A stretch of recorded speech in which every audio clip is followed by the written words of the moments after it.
Located in Carroll County, Georgia, the Williams Mitchell Farm features a wonderfully preserved farmhouse built in 1892. The condition of the house provides a unique opportunity to glimpse into the past and see what life was like on a farm at the beginning of the 20th century. Here at the Williams Mitchell Farm, what we're doing is going through every object of the house, or every room of the house, taking inventories of each individual piece of furniture, each individual item, finding out if it's original to the house, talking with Dr. Mitchell about the provenance of the item, which is just the backstory, things like that, so we can have some sort of history to it. So it's not just, here's this book, it's here's this book that my grandmother used to read me when I was a little boy, and that was 80 years ago, and here it is today still. I know Dr. Mitchell has a big desire to make the house like it was in its, I guess, prime, in its golden age, so that people can walk through and see what a house back then looked like.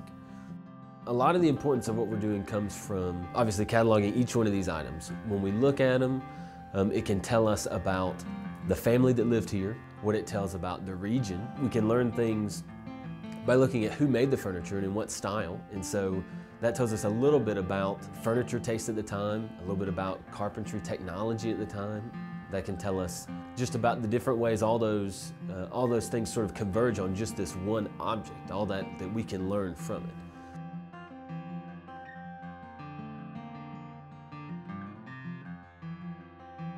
We also get to look through things that haven't been looked at in decades, really.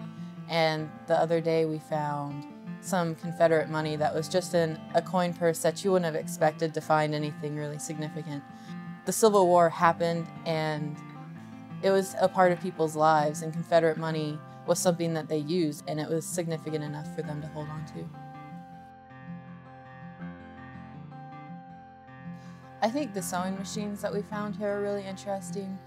I know both of my grandmothers had sewing machines. They might not have been the exact same model, but it's something that was sort of universal that all women would have had, was a sewing machine.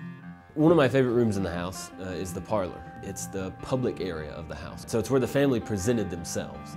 Two of my favorite pieces in there are the furniture, the actual furniture that you sit on. There's a couple of chairs, and they're upholstered with just some very beautiful fabric. To me, it shows what this family kind of was about. It shows how they wished to present themselves to guests. Another piece of furniture that's in the parlor that I really like is the Victrola.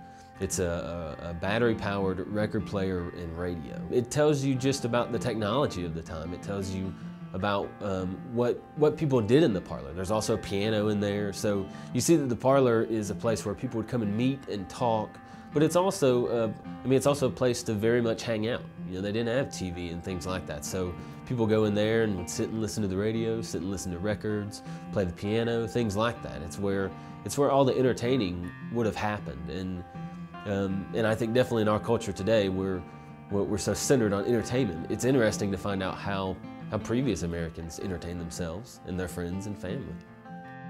We've been working on this project since December, and it will be a future project turning this home into a historic house and the surrounding land into a park.